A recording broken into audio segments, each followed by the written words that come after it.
Hello everyone, welcome to an action-packed episode of ARG. I'm Amigo Aaron, joined by a man who thought today's system was some sort of political agenda action on behalf of a man named Ron. I give you the BRENT. Not true. I thought this was going to be a computer I could eat. Yep. What? What do you mean? It's an acorn. Oh. Yum yum. Have you- Those are good eating. Do you frequently go out to the trees, pick acorns, and then chow down? Or acorns are no, I don't actually. That would explain the jowls, man. So, thanks for joining us this week. We're off and running, Brent. Boy, we really kicked it off right there. So, if you missed last week's show, we had a pretty good show last week, I thought. But we spun the wheel, Brent, as we often do. We made the deal, the exciting deal. And this week, my friend, we'll be taking on the ever-popular, the Acorn Electron. Brent, now, I believe, I don't know how long ago it was when we took on the BBC Micro, Acorn's other big machine. But the Electron, a whole different kettle of fish in a lot of ways, and yet very similar. What did you know about the Electron? I'm guessing not much. Well, no, actually, I knew a small amount of this. I knew it was basically the budget micro, and that was about it. That's listen. You right out of the gate knew more than I do. I mean, this is one of those machines, sort of like much like the Archimedes, for example. It's a machine that I would see pop up in a lot of game like systems where other games were on, but I never really fooled with it that much. Really, I think this is the first week that I've sat down and messed with an Electron right off the top of my head. So, kind of an interesting experience for me, having messed with the BBC a little bit. We've never, of course, touched one of these things in real life, have we? I mean, this was the system. No. It's funny when doing the research on this. This is another one of those wacky systems, Brent. That when you're in America, you don't know about these machines, and this was a machine that ultimately was planned for a big American release at some point. Really? Yeah, they had actually talked about, or part of their strategy was to bring this to the States, which it didn't happen. Needless to say. So let's talk a little bit. I want to just kind of go over the weird history of this machine, because it is kind of strange. So this machine came out in July of '83. Right now, that's not entirely correct. They had some. Well, this machine was one of the classic examples of a machine that rolled out late. It was planned an earlier release, and when they did finally roll it out, it was in very limited numbers. They could not get these out in the numbers that they planned. Why? Well, when this thing launched, it had a high failure rate, a tremendously high failure rate. And so that's not good. Well, I mean, we've seen this before, where a machine came out of the gate, and when it came out of the gate, it wasn't running well. I mean, the returns on this were off the charts. They even knew what the problem was, but what are you going to do? So the first batch of these had a high return rate, and of course, it's the old story. You missed the Christmas deadline, yada yada. And the funny thing is, once this thing got up and running, they couldn't fill the orders. And so they made a crap load of these. And so by the time they had a crap load of these ready to sell, no one wanted one anymore. So they had a huge warehouse full of these with no one to buy them. Well, it's right in that time period where technology is going all over the map. Yeah, and so this is another. The funny thing about the British computer scene, if I may wax for just a moment, is the fact that you had all these computers that came out. Again, the American scene is nothing like this. We only had, we had our share of computers, but not like this, where there were a bunch of different contenders. You had your ZXs and your Amstrad and your Dragons, and you had all these different systems vying for people's money. Of course, you also had the BBC Micro, and you sort of nailed this when you said that this was sort of like the budget version. I didn't know this about the BBC Micro, but there were actually two different versions of that, and there was like a super whammadine version, and there was sort of the budgeter version.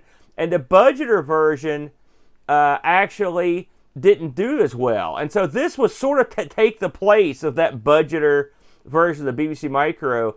But by the time this got released, the competition had sort of, it was already there, and they were sort of ingrained. And so ultimately, while this machine sold okay, it did not make the splash they wanted. And unfortunately, by the time they really got the ball rolling, they had so many of these, and the demand had lessened to the extent where they had to cut the price.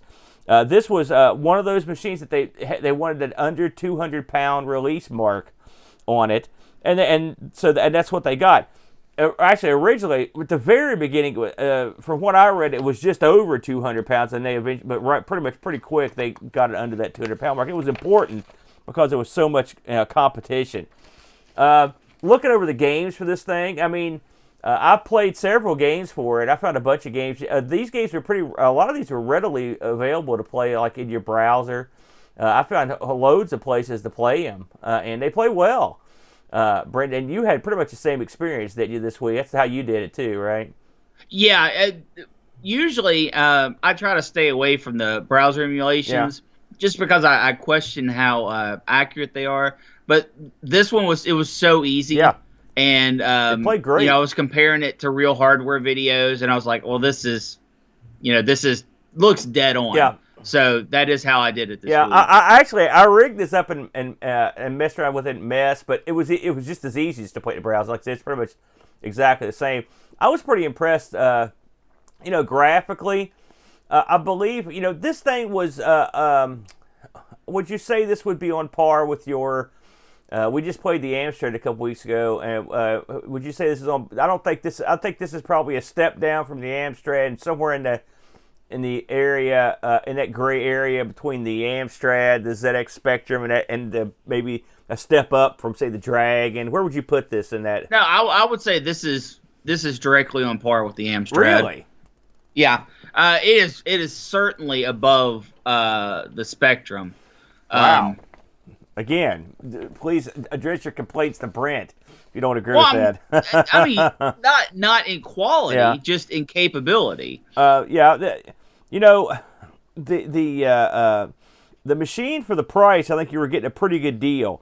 Now, of course, the BBC Micro, the B, which is the expensive one, you would be paid. I think that was going to be around 100 pounds more, 150 pounds more. So but it is a cut down version. It's tough to buy a cut down version of anything. That's my problem.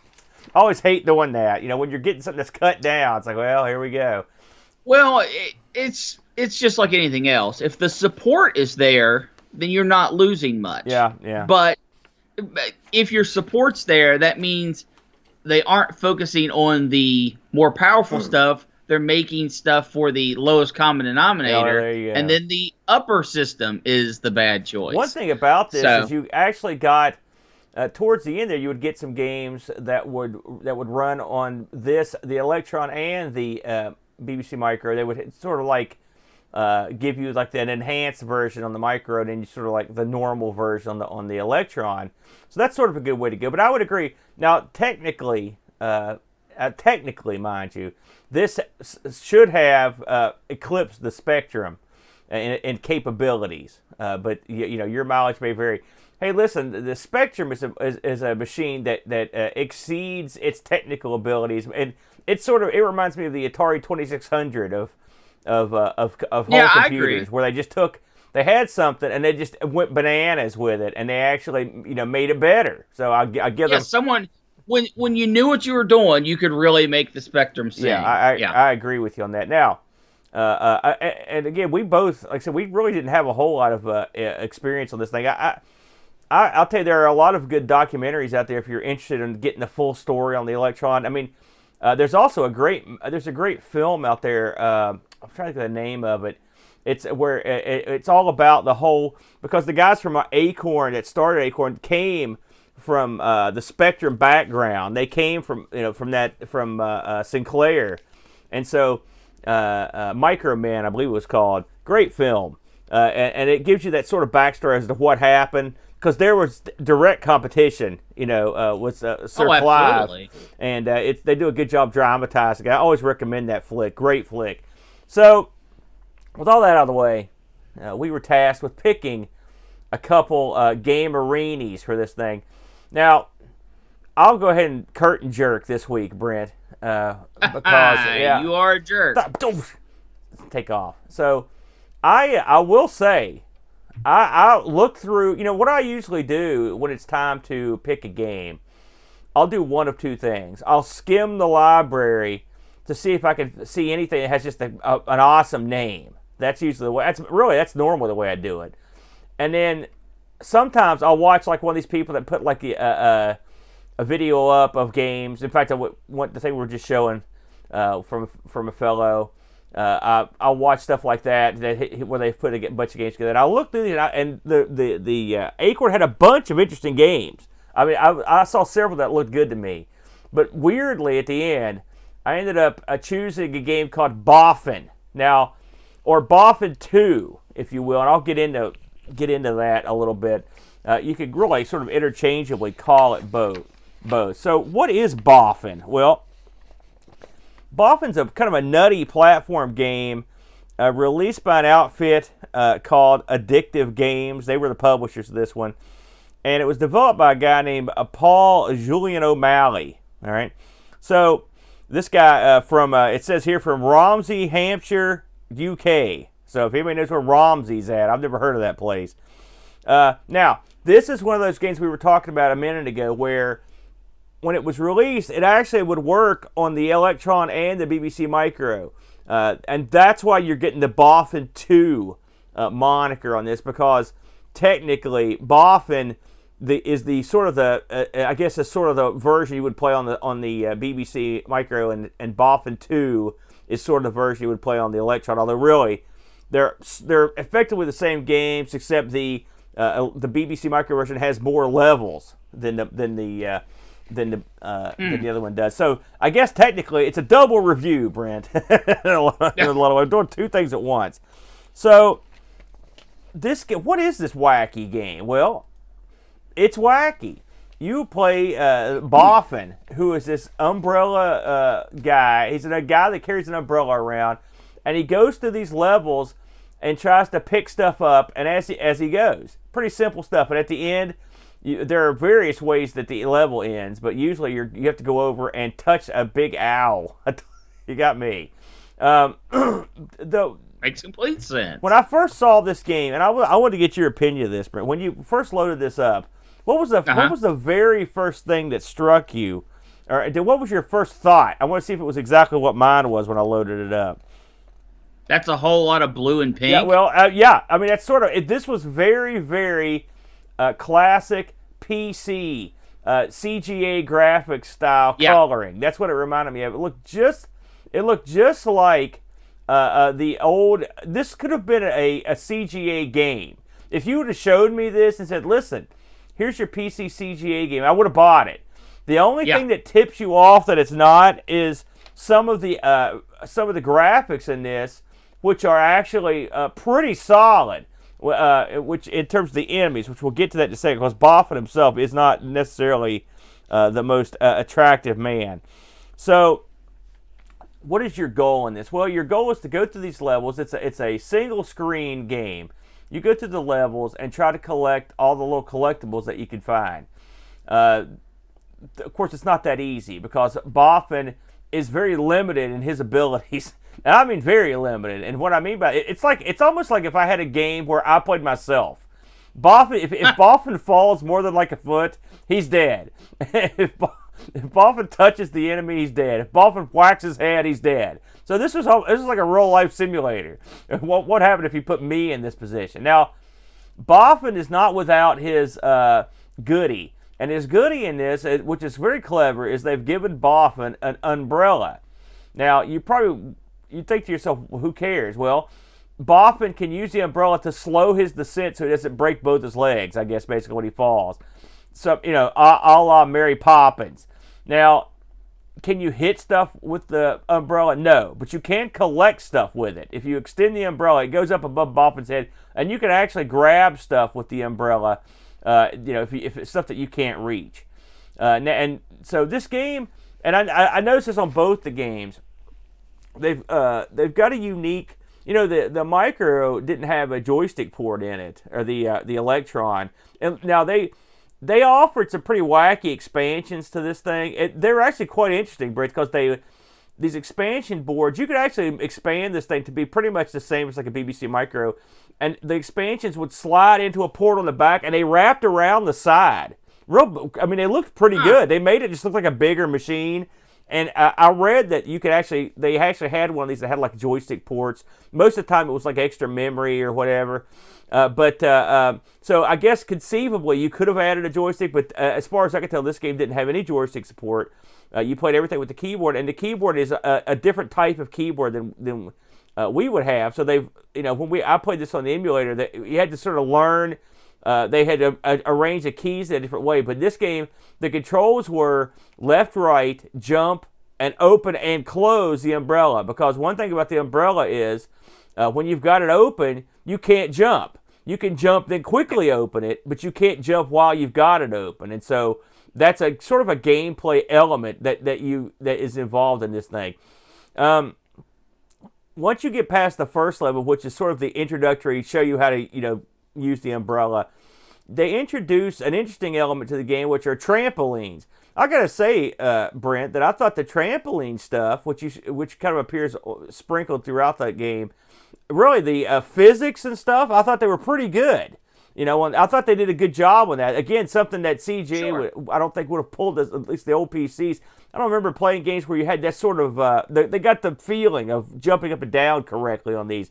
So they had an interesting element. Plus, Boffin can jump off stuff and without his umbrella and hit the trampoline, and he's okay. So the trampoline's fun, and as you jump on it, you'll build momentum to get up to the next level. And you can also sort of control yourself. Boffin doesn't have like he's not Pitfall Harry or something. He can't just go jump in midair and go back and forth, but he can, just like a proper human, he can sort of like jump to the left or the right after he gets bounced, and so that helps a lot. You've got some pretty crazy bad guys in this game too. Early on, you run across basically, I guess what you call a sea urchin or something, Britt. It's a puffer fish or something that's got spikes all over it. You can jump on him. But the star of this game, and it was the star of all the reviews I read on this game, is a large like tarantula that haunts several levels. And if you get near it, he just comes at you. And all you can do is run from this thing. Umbrella ain't going to do jack squat against this old boy. And if he gets you, you're done. He looks great. I mean, he is a real well-drawn character. And yeah, he's well-drawn and well-animated. Yeah, and when I read through, his animation's really good. He looks like a spider coming at you. When I read through the reviews of this game, he came up a lot. Like, this was like he was the crown jewel of this game, just the way he looked. He's really cool looking. There's also, like I said, there's that sea urchin, there's Al. I only got to about I think I ended up getting to level 6 on this. Before. You didn't get to level 6. You got to level 5. No, I think I got to level 6, man. You didn't get to level 6. You got to level 5. Why? You got to the first green background. I did, yes. So level. So that's where you tapped out as well, huh? You couldn't get past that? Yeah, because I could not figure out. This game has puzzle elements. Yeah. Oh, yeah. Absolutely. It does take skill to navigate, what you're supposed to do, your jumps and whatnot. But there are also puzzle elements of what you have to collect with your person versus what you have to collect with your umbrella, and then how you're supposed to fall and where you're supposed to jump, which is fun. It was very fun to figure out. I had a blast with this game. A few things to note, compliments of chat. O'Malley, when he wrote this, was only 17 years old. The classic bedroom programmer strikes again. And also, Boffin apparently is a UK slang for someone who does science or technical work. I meant to mention that. I looked that up because that's something else I couldn't figure out. It's like, what is up with this name? Well, it's sort of a like you said, a slang nickname for a scientist. Now. So the reason why I knew you got to level 5 was level 5 was the first level that I could not get past because I could not figure out the trick. And the unfortunate thing with Boffin is there is no continuing. Yeah. So you have to kind of traverse back through the levels. Are you talking every about what's time up? Well, you die. can't see the video now, but you're talking about the part where you descend with the umbrella over top of the puffer fish, right? That's yeah, right. That's exactly where I. Yeah, and it's funny because I'll try to get some walkthrough action on this, and there are people that have done like complete walkthroughs of the BBC micro version, but I could there wasn't one. The farthest the guys got, which is the video I'm using here, it was the exact same level. It's where he got killed as well.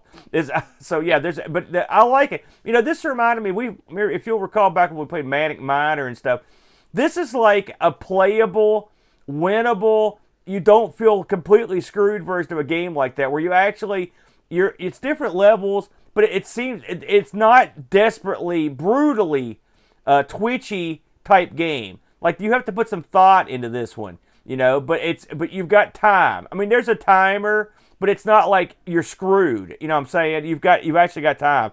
Now the instructions in this mention some stuff that I didn't even get to see.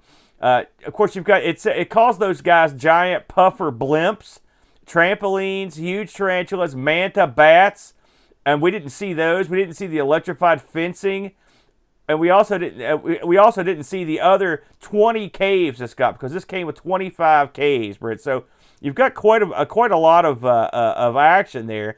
The game also in the instructions mentions that Professor Boffin has to pass through a series of caves, destroying all the unlucky horseshoes in each cavern, and then touching the resident owl, guardian of each cave. So that's what that is the loosest plot in history. You're going after the unlucky horseshoes, which I was wondering what those things were. Yeah, no problem. Don't you know anything about science? No, I don't. I guess not.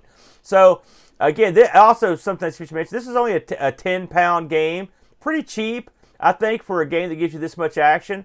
I was actually pretty pleased with this one, Brent. I had a lot of fun with it. It was infuriating to get stuck where I did, and I'd spent it, but it took me a good while just to get there, because this is a game where it's not like, say, a Manic Miner. It's a little bit like that, I guess, but it's you have to spend some time with each level and try it. But once you figure out the level, you pretty much can get through it every time, wouldn't you say? I mean, it's not one you're going to screw up in. Yeah. Once you figure out the trick, the actual execution is not terribly difficult. However, Boffin does have a few shortcomings. His damage, how he has dealt damage and how you end up dying, is somewhat inconsistent. And what I mean by that is, if you are using platforms like trampolines and whatnot to gain height, your fall distance is way, way higher than if you were just on your way walking or falling. Also, you can't normally hit your head on the top of a cave because it'll kill you. But if you're on a trampoline, you can. Inconsistencies like that are kind of annoying. There were sections that I avoided doing the right answer because I thought it would kill me, because the game taught me it would kill me earlier in the stage. Well, you can work past that. The other thing that's kind of unfortunate about Boffin is the jump mechanics, just when you're walking and jumping, is really small. You can only go up the equivalent of 1/3 of your character with a normal jump, and a lot of times if you hit a platform during the arch of your jump, it will just stop your momentum dead. If you can get past that, if you can accept that's how the game is programmed, you'll have a lot of fun with this game. This is certainly something that I would absolutely look to emulate. Yeah, it's different. It's unique. It is good fun. The platforming, like I said, it's a puzzle platformer, but it's very approachable. You can also play this as a high score game, because every time you complete a level, you get your remaining time in points, and there are ways to get extra time, which means extra points. So if you do the little extra tricks, you can get extra points. I had a blast with this. This is something I'm going to go back to. And I'm probably, as soon as we're done here, I'm going to play some more Boffin. I enjoyed it that much. Yeah, well, it's a chill game. that it's like I say, it's a chill game. It's the perfect game for a system like this where you've got, and one thing it does is it plays fair. You know, and I like a game that plays fair. It's got good control once you learn them. I mean, eventually opening and closing the umbrella it will come second nature. You know, because you have to learn it, and you know, and you also have to learn how to open it when as you fall. You know, there are stuff like that, and or jumping in certain areas. It's not the easiest game, but it's not the hardest game either. Like I said, I would definitely if you put this in the same category as like a Magic Mind or something like that. This is nowhere near that difficult. At least the levels we played. I like Boffin as a character. I mean, he's just a tubby little scientist dude with an umbrella that doesn't have any like remarkable features. Yeah. He's a little Hitler-ish. I don't know if that's supposed to be a mushroom. What? I don't know if that's supposed to be a mustache under his nose or not, but he's got a big old nose with a little bit of black under it. But I think he's endearing. I really do. There's a picture of him on the tape case. He looks more like a Colonel Sanders. No. Forget that. Right, he doesn't look like that in the game. Yeah. No, he looks like just a tubby little dude with an umbrella. He's very pink as well. But everything's pink. I agree with you, man. I think this is a winner of a game, and I really enjoyed it. Yep, I agree. We had a couple people review this thing, which I was pleasantly surprised. Let's start off with Frodo NL, who I believe is in chat. In fact, I think both these gentlemen are in chat. Hi, fellas. Frodo writes, from the 80s, I have two strong memories of this game. Interesting use of an umbrella, extreme precision jumps. Given the limited memory of the Electron, this version uses a lower resolution than the other, which usually known as Boffin. This does not distract from the game, though. The use of the umbrella to control falls made this a rather difficult platformer than anything seen before. It's still fun to play, although precision needed for the jumps does get irritating at times. 8 out of 10. Our other buddy, Mitsuyama, chimed in. You are faced with a platformer with a dodgy jump mechanic, then you know you are in for a tough time. The graphics are okay, but constant beeping every time that Boffin takes a step. That is true. Boffin, much like in the same vein as Miner 2049, he makes a noise. Every time Boffin takes a step, quickly becomes annoying. I like the umbrella mechanic to collect hard-to-reach items and slow your fall, but I found deploying the umbrella in midair a bit hit and miss. This may have been an emulation issue. Later levels may introduce more interesting elements, but I got to level 3 and wasn't inclined to go further. 4 out of 10. I think further levels do include some much more interesting elements, and I thought the deployment of the umbrella, actually, I didn't have any trouble with that. Brent, did you have any issues with that? Did you think it was dodgy at all when you were deploying it? No, not really, but I will agree. One thing that he said, the sound on this is bad. Yeah. And I think that's actually more of an Acorn thing, because all the software I looked at, which was 4 or 5 titles, none of the sound was good. It was all beeps and boops. Yeah, there you go. But that was the way it went back in the day, didn't it, Brent? So that's true. Boffin, an interesting title that I enjoyed. I'd say, of course, I'm an 8-bit slow platform guy. I like this. This is the game was right up my alley. So that much said, let's move on to Brent's selection this week. Now, Brent, you picked an interesting game. What do you have for us? I took a look at a Acorn / BBC Micro exclusive, Palace of Magic. And if anyone knows the game Citadel, a very famous game, this is unapologetically a retelling of the idea of Citadel. So similar that the evil wizard in Palace of Magic is an anagram of Citadel. So, Palace of Magic, you play as an unfortunate man who has been whisked to a Palace of Magic when you anger the evil wizard Caldeli. I don't think I'm pronouncing that right, but it's an anagram of Citadel. And he says, not only am I sending you to this faraway palace, but I'm also going to shrink you to dwarf size. The worst. And so he does that, and you hear rumors in this crazy new land that you end up that there's a teleporter and a way to get home, but no one's ever figured out how to use it. So your object of the game is to unlock the secrets of the Palace of Magic and find a teleporter and get back home. This plays out as you go single screen to single screen for over 100 screens, I might add, Aaron. Tremendous amount of real estate in this one. Yeah. And each room has enemies or a puzzle you have to figure out, or different platform elements like poles to go up and down, or jumps you have to cross. Also along the way, you have to pick up items to further your progress. Sometimes it's keys to unlock doors. Sometimes it's collecting an item that someone wants, a guard wants, and after you give it to him, he'll let you pass. And while the doors are very obvious because they're all color-coded, some of the other elements are not so easy.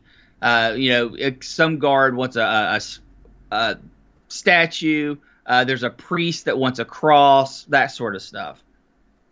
And not only that, but sometimes you have to take items to specific places to allow them to change into another item. The one that comes immediately to mind is there's a bowl that you get that's empty when you start. So you have to take it up to a dripping bit of water, and then the bowl becomes a filled bowl, and then that is actually what you use to complete the task to do the turn in.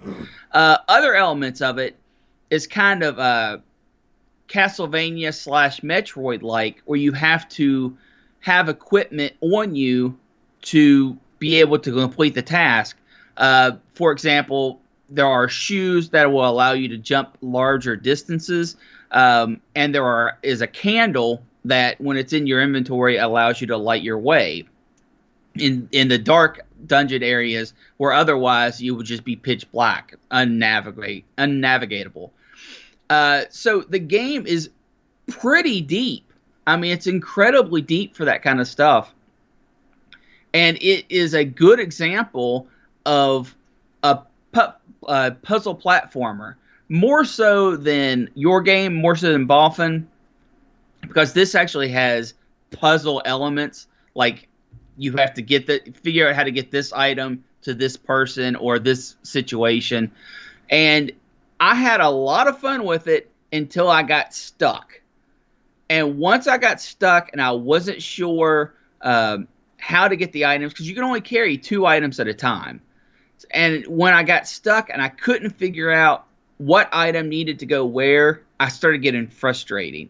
The scenes themselves individually are not that hard. Each screen is pretty fair and pretty easy to navigate as long as you take your time. Now, some of them do have cheap hits, and you do have a health meter in this game. And there are a fair amount of health pickups as well. But when you get frustrated and you don't know where you're going and you're trying to navigate 100 screens to take one item that you're not sure where it's supposed to go, and you're trying to take it to different places, that can get kind of frustrating. But then again, that's also the challenge of the game. I did not put as much time into this as I probably should have, because like I said, once I got frustrated, I started trying to find walkthroughs because I wanted to see more of the game. And I wish I had a little more time to play this, because I know it's a good game. Everywhere you read reviews of this is the first game someone bait. This is the first thing. This is the first game that someone spent the time to map out and complete the entire game. You hear that over and over and over. So you know that this is a lot of childhood favorites. However, for me, for the short amount of time I had to play it, I actually preferred Boffin over this. Aaron, what was your opinion on it? Well, much like you said, this game cropped up a lot when I was looking stuff over. And I almost picked this because it looked like something I could get into. And I could absolutely see why this would be their cup of tea. It was not my cup of tea. I also preferred Boffin, but if for any reason, because of the simplicity of it. This game is, I got lost. I didn't know what the heck I was doing. I didn't know. I mean, it was just, I couldn't, the control, this game screams to have a joystick controller. I didn't like controlling this with the keyboard at all. I thought it made it difficult for me, so that didn't help. It's another one of these games where it's rooms where random crap flies around, and you have to avoid it. And like you said, a lot of times the rooms aren't necessarily tough to navigate. It wasn't necessarily. I would have liked to have had better control, but I mean that's what you gonna do. That's just the way it was. The truth of the matter is, when it came to the little puzzles and stuff, I didn't know what I was doing.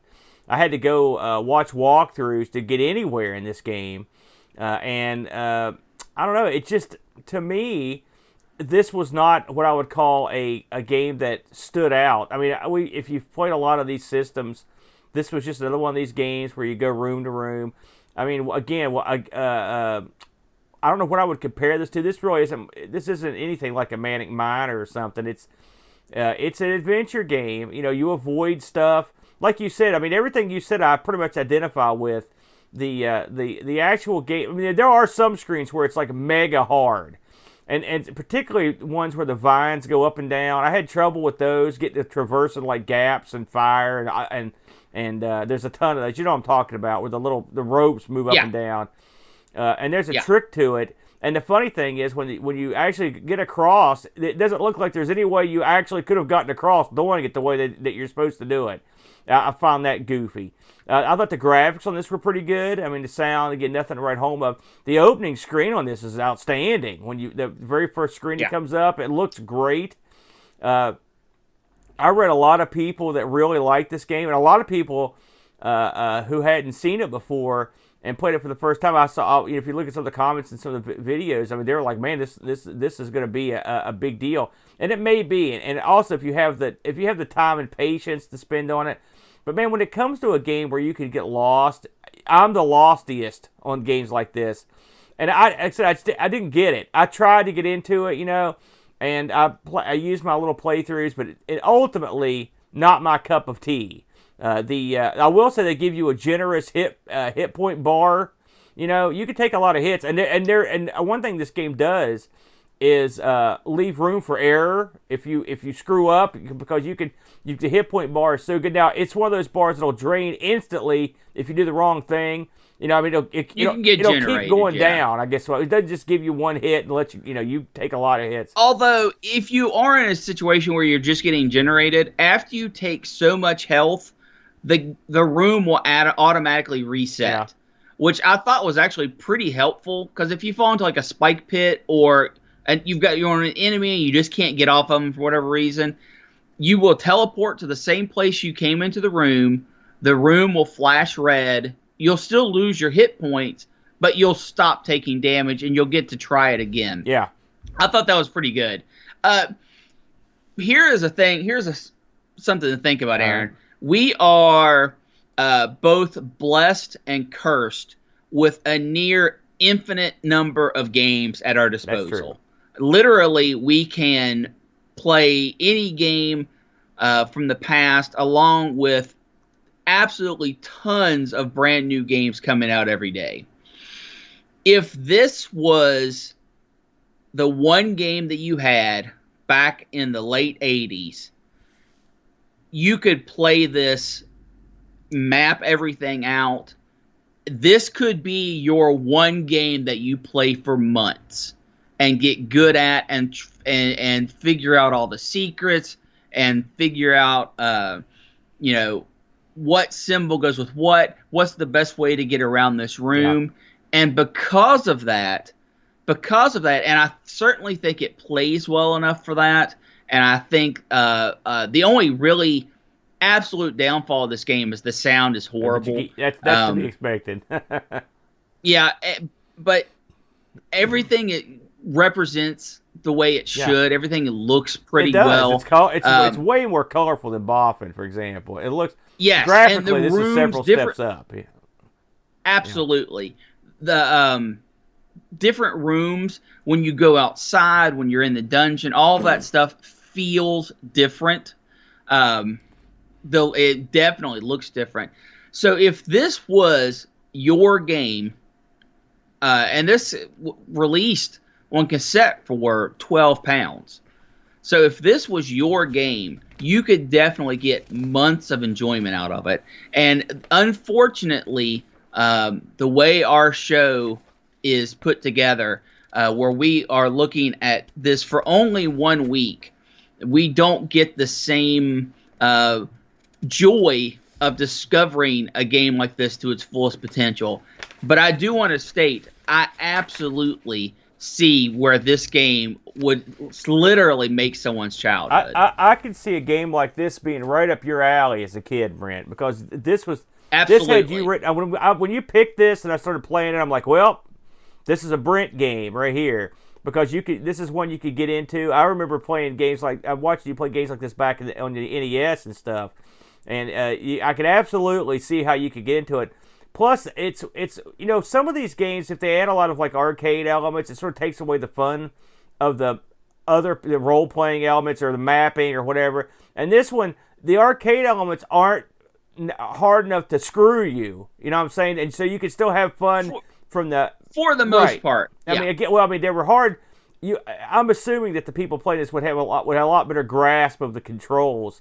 Than you know, and I will say when we played these on emulation, they did a decent job of remapping the keys to an American style keyboard, because the keys when you read the instructions on both these games and you see what the key combinations are, you're like, oh my god, how am I going to hit those keys? Well, and thankfully they realigned them for you. But this is what game, like I said, since you only had a keyboard, you'd probably be pretty good at using the keyboard. It's funny, I was thinking all the years I had all these different computers, I never really had a computer where I didn't have access to a joystick. That was something that was sort of always there, but there were plenty of computers out there where their joysticks weren't a big thing. And so and this is one of them. So you would just get used to that. Overall, not my cup of tea, but I could definitely see the appeal. There's no doubt about it. We did get a couple reviews on this from our buddies. Frodo writes, one of my favorite games in the BBC, the Electron version runs in a lower resolution with less colors, but it's just as playable as the version for its bigger brother. So much like the game Boffin, this one also had that other release. Or for that... And also, something that needs to be stated, this is the BBC version on the video. Or for that matter, the 2016 version for the Electron, which is basically the same as the original BBC version. A fast-moving puzzle platformer that is challenging but never unfair. Unlike the other games, which feature a certain avoid-shaped character on the 8-bit systems of the time. Cutting this short, since I want to go play it some more, 9.5 out of 10. A big fan was Frodo.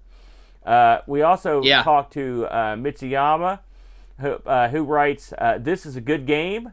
Good use of limited color palette and sound, plus responsive controls make this a very playable game. This is the kind of game I would have spent ages mapping out and planning my routes when I was a kid.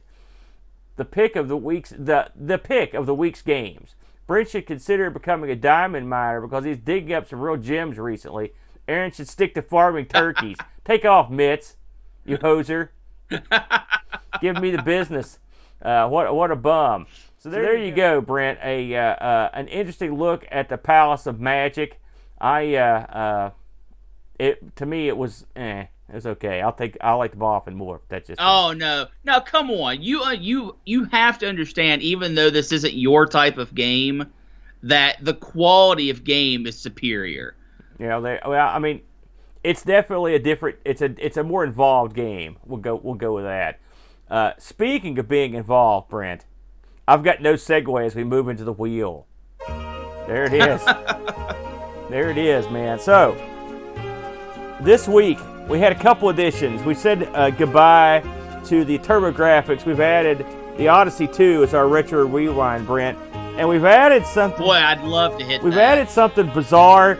I've never heard of this thing, the NASCOM 1 and 2, Brent. The NASCOM, what is this thing? Any idea? I don't know. Brent, you want to explain the mystery pieces here? The 3 locked pieces are old shows that have unfortunately had to go by the wayside due to John taking a new job. The Sinclair, the 1200, and the TRS-80, if spun, will stay on the wheel to be spun again. I think this is the week, You think Aaron. so? I think this, yep, I think it's a little bit of TRS-80 I'm going to spin this sucker. You ready? Let's do it. I don't know why you're dancing. And the winner is the VTech Socrates. It's a Socrates, finally. There it is, Brent. We've been waiting for that one.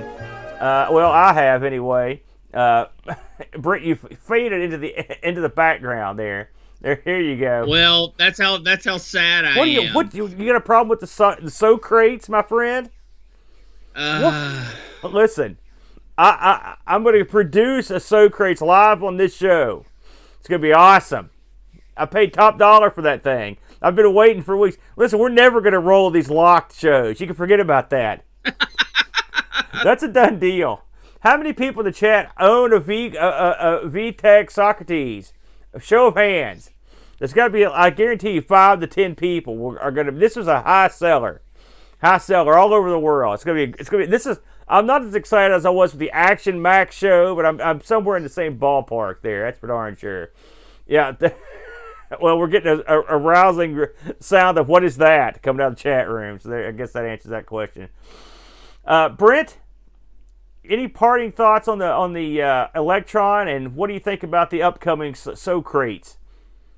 You know, I think I would much rather have a BBC Micro over an Electron, but being a budget computer back in the day, I would have been happy as a clam to get one of those bad boys. Sounds like that it would have been a great time for gaming. I would take a Socrates over anything, and I've got one. You're insane. I've got one now, so man, I may hook it up live on the show. We might play some games. It'd be awesome. Maybe I'll do some Socrates streaming. I'm sure I can pull it off. I can't pull off any streaming. Also, come think of it. I'd like to take a moment to say, stick around for the new subscriber video. Oh yes, or supporter video. And with that, Aaron, I think we should go ahead and fire it up. Yeah, thanks very much, guys. We will catch you on the flip side. Adios. Thanks for joining us today. We really hope you enjoyed the episode. We'd like to say hello to all of our YouTube subscribers, as well as all of our Twitch followers. We want to say a special thank you to Duncan Stiles, who does all of our awesome Vectric graphics, and to BarkBit for writing our incredible closing theme. Would you like to help keep ARG spinning for as little as $1 a month? You can do so at anchor.fm/ARG-presents. Help keep us spinning. Just like these fine folks. John Deckman, Anthony Jarvis, Hermsky, Gary Heather, Graham W. Vetke, Frodo NL, Chris Foles, John Schaller, Mitsuyama, Retro Algae, and Terry Howard. Don't want to explain another credit card bill? That's okay too. You can help us by leaving us a positive review on Apple iTunes and Spotify. Have an idea you'd like to add to the wheel? You can contact us at argpresents@mail.com. ARG films live on Twitch every Sunday, 9 a.m. EDT. Hope to see you there. Congratulations, Amigathon 2020, for raising over $5,000 to the Children's Miracle Network.